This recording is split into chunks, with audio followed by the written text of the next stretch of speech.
우선은 그 근거를 알고 싶고요. 기존 임대 사업자들의 세제 자격 혜택은 상당 부분이 줄어들게 되는 피해를 줄어들게 됩니다.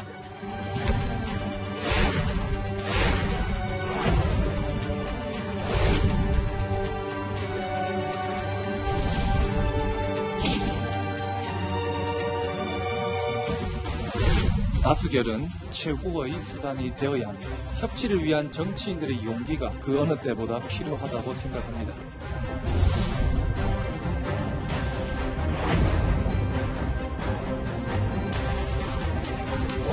지금 같은 추이가 계속된다면 문재인 정부 임기가 1년 뒤에는 아파트값이 엄청난 수준에 이를 것으로 예측이 됩니다.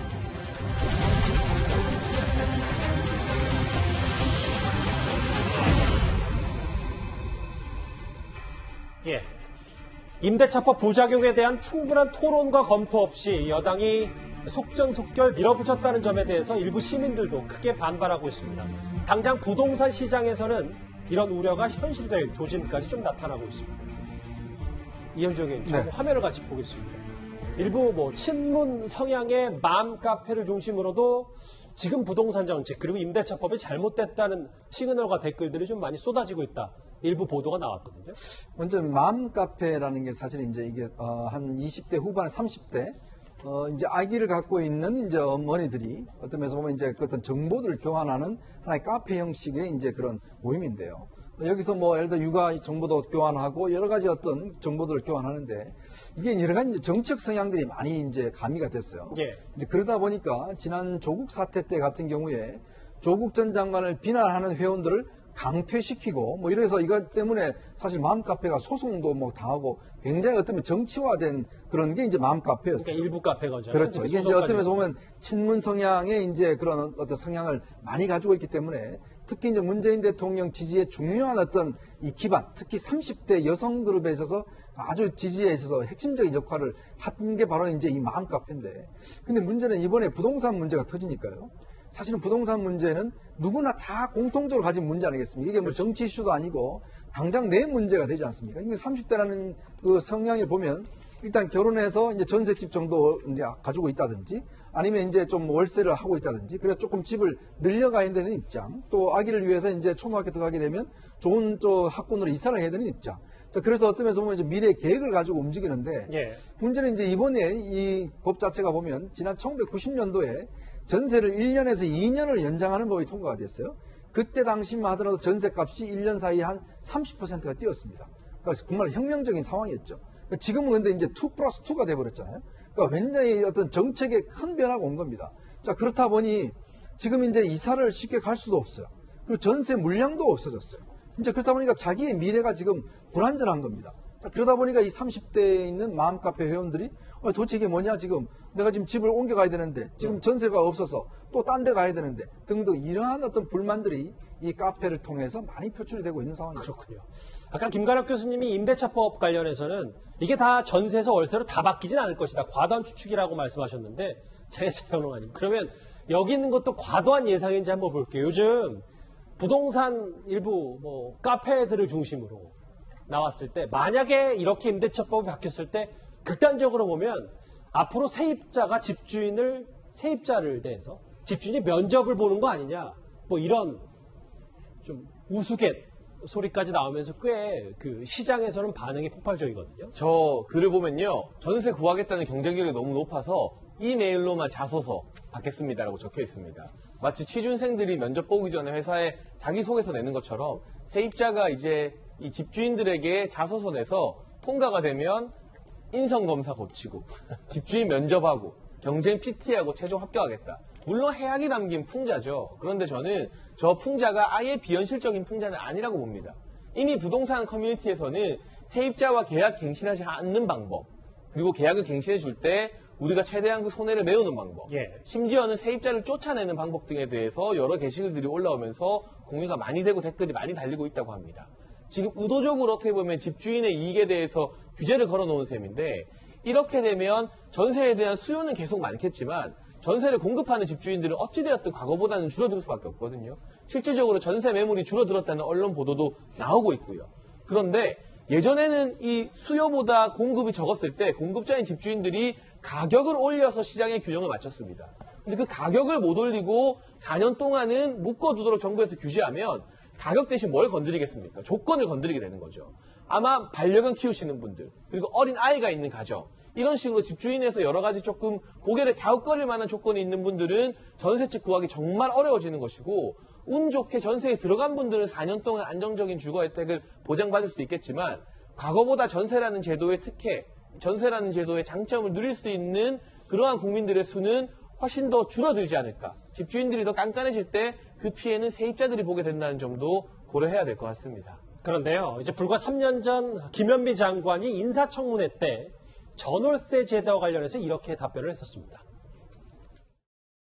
저 역시 결혼 11년 만에야 겨우 경기도에 작은 집을 마련할 수 있었습니다. 전셋값 인상 요구 때문에 6번을 이사한 후였습니다. 정책은 숫자 이전의 마음입니다. 고통받는 국민과의 공감을 통한 현실감과 저희감과 모든 국무위원들이 갖춰야 할 제1토양이라고 생각합니다. 주택 매매, 전세가격 상승, 월세 시장 확대로 어려움을 겪고 있는 서민의 주거 문제를 해결하기 위해 임대주택 공급을 대폭 확대하고 주거급여 수혜의 폭을 넓혀가겠습니다.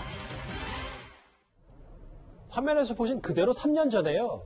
김현미 장관이 전세 월세 전환과 전세값 상승 등으로 서민의 주거비 부담이 커지고 있다.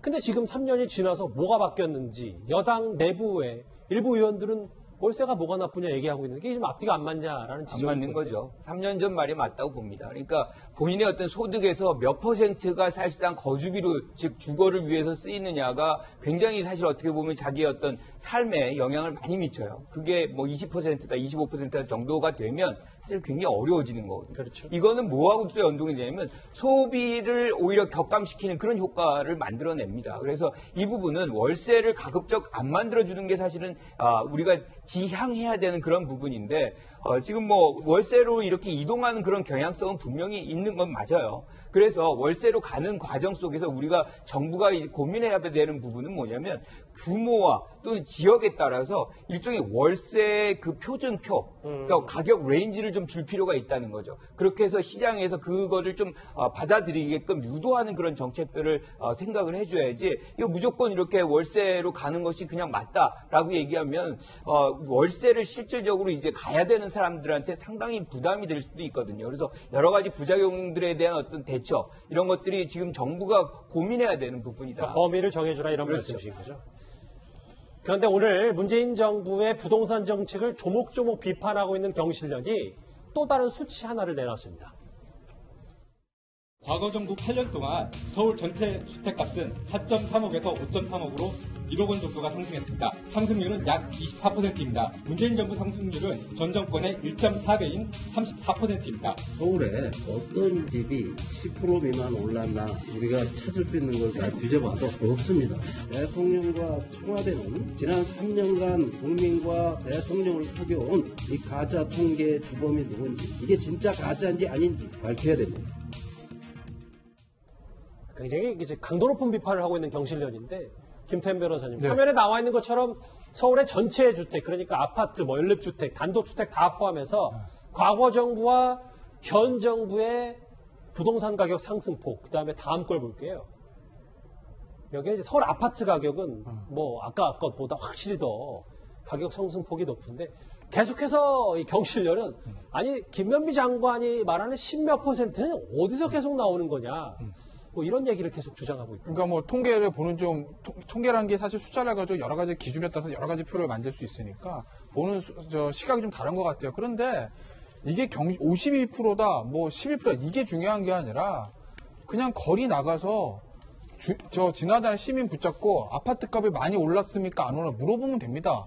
경제는 심리입니다. 예. 11%니까 예를 들면 김현미 장관 얘기대로 11%니까 괜찮고 그럼 12%면 안 괜찮고 20%면 큰일 나요. 이런 문제가 아니라 결국 이 관료들이 또는 정치인들의 책상에서 보는 숫자가 중요한 게 아니라 결국 실제 소비자인 시민들과 국민들이 현 정부 들어온 부동산값 상승과 아파트값 상승에 대해서 어떻게 체감하고 느끼느냐, 이게 중요한 거 아니겠습니까? 그래서 우리가 체감경제라는 얘기를 하는 거거든요. 숫자가 중요한 게 아니라. 그렇다고 보면 이미 어느 정도 답은 나와 있는 거다. 물론 뭐 일부 여권 그 정치인들은 뭐 언론이 무슨 뭐 문제를 키운다, 뭐 전 정권에서 뭐 만든 정책이 잘못돼가지고 지금 효과가 뭐 이런 안 좋은 효과가 나타난다고 얘기를 하지만 어찌됐든 간에 시민 대다수가 느끼는, 많은 분들이 느끼는 심정은 현 정부 들어와서 부동산 값이 폭등을 했다라는 점에는 크게 이견은 없는 것으로 보입니다. 알겠습니다. 임대차법 논란부터 해서 오늘 경실련이 발표한 새로운 부동산 수치까지 저희가 부동산 얘기 하나하나 정리를 해봤습니다. 이제 다음 주제 서초동과 과천으로 각각 가보겠습니다.